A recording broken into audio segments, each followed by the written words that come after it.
देखिए, A R Rahman साहब का जो बयान आया है कि हिंदी फिल्म इंडस्ट्री में उनके साथ में मुसलमान होने को लेकर के भेदभाव किया जा रहा है और काम नहीं मिल रहा है। मेरा मानना है कि ये बात बिल्कुल गलत है इनकी। और जिस तरह से अब कंपटीशन का दौर है और कंपटीशन में यही होता है कि अच्छी चीज मिल जाए वो कम पैसों में मिल जाए। ए आर रहमान साहब के बारे में ये बात सामने आ रही है कि इन्हें अफोर्ड करना बहुत मुश्किल काम है, यानी कि इनकी फीस बहुत हाई है, इस वजह से इन्हें अफोर्ड नहीं किया जाता है। तो देखिए, सिर्फ मुसलमान का नाम का इस्तेमाल अपने निजी फायदे के लिए करना ये भी गलत है। मुसलमान की क्या जिम्मेदारियां और फराइज होते हैं, पहले उन पर भी गौर करने की जरूरत है। ए आर रहमान साहब को इस तरह का बयान नहीं देना चाहिए, क्योंकि उनकी फीस इतनी हाई है तो इस वजह से उन्हें काम नहीं मिल रहा है। वो भेदभाव की बात ना करें। देखिए, ये पूरे देश के लिए बड़ी शर्म की बात है कि एक देश का नाम पूरी दुनिया के हर प्लेटफॉर्म पर परफॉर्म करके और कई लैंग्वेजेस में उन्होंने जो है परफॉर्मेंस दी है और ऑस्कर लेकर आए, बाफ्टा लेकर आए, बहुत सारे गोल्डन अवार्ड, दुनिया भर की जो जितने भी अवार्ड थे उन्होंने देश के नाम किए। आज अगर उनकी ये टीस उनके मन से उठ रही है कि मुझे कहीं ना कहीं धर्म के नाम पर जो है मुझे निगलेक्ट किया जा रहा है या मुझे रिजेक्ट किया जा रहा है, तो ये देश के लिए बड़े शर्म की बात है। और ये हमारे देश के प्रधानमंत्री की जिम्मेदारी बनती है, क्योंकि ए आर रहमान को छोटी हस्ती नहीं है। वंदे मातरम सॉन्ग अगर किसी ने बहुत अलग अंदाज में और पूरे देश को जोड़ते हुए बनाया है, कंपोज किया है, तो वो ए आर रहमान है। तो ऐसे व्यक्ति जिन्होंने कभी खुद धर्म को अपने आड़े आने नहीं दिया और जिस तरह के जो नैरेटिव चलते हैं उन सब के ऊपर उठकर उन्होंने देश के लिए काम किया, बहुत बड़ी बड़ी फिल्में देश को दी हैं। तो मैं तो ये डिमांड करता हूं कि मोदी जी को इनके तमाम सवालों का जवाब देना चाहिए और इनको, क्योंकि अब नया साल आ गया है, भारत रत्न 3 जो है पुरस्कार दिए जा सकते हैं, तो ए आर रहमान को देकर ये उनको बताना पड़ेगा कि ए आर रहमान हमारे देश के सरताज हैं। देखिए, आज देश में बॉलीवुड में हर पहली फिल्म प्रोपेगेंडा मूवी बनती जा रही है।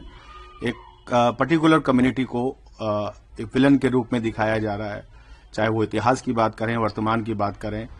अभी मैं सुन रहा था हमारे त्रिवेदी साहब जो प्रवक्ता हैं भारतीय जनता पार्टी सत्तापक्ष पार्टी के, उनका ये कहना है कि 50 साल तक देश में जो है विलन का रूप अगर दिखाते तो किसी तिलकधारी को दिखाया जाता था। डोभाल साहब कह रहे हैं कि बदला लेने का समय है। बताइए, देश के जो एनएसए हैं जिनका काम है देश में सुरक्षा शांति को बनाए रखना, वो अशांति की बात कर रहे हैं, तो ये किस तरह के संदेश जा रहे हैं। आज हर पहली फिल्म जो है प्रोपेगेंडा है, उसमें एक खास कम्युनिटी को विलन के रूप में, आतंकवादी के रूप में। तो मेरा सवाल ये है कि ये फिल्में पूरे विश्व में अलग अलग भाषाओं में, क्योंकि आजकल टेक्नोलॉजी है तो सभी डब करके इसको दिखाते हैं अपने अपने देश में। जैसे दंगल चीन में सुपरहिट हुई थी और शाहरुख खान पूरी दुनिया में एक ब्रांड है इंडिया का। आज इंडिया को अगर जानते हैं तो वो बोलते हैं शाहरुख खान, तो ये उनका एक स्टेटमेंट होता है।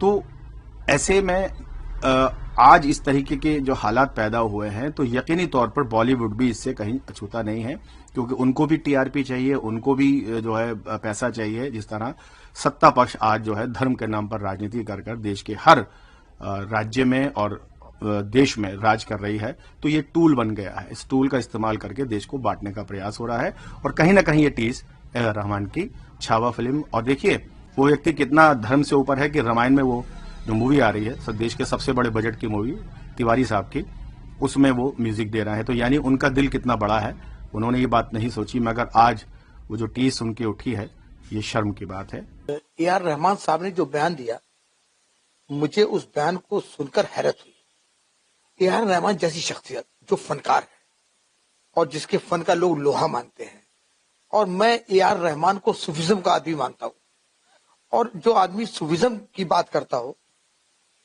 उसके जहन में कट्टरपंथी वाली बात कैसे आ गई। अगर आपको बॉलीवुड के अंदर काम नहीं मिल रहा तो आप देखिए कि आपके टैलेंट में कहां कमी आई। हैरत की बात है कि आप इसको सांप्रदायिकता से जोड़ना है। आप ये कह रहे हैं कि ये सांप्रदायिक सोच हो सकती है। खामोखा में आप जो है ये बयान देकर देश का माहौल खराब करना चाहते हैं।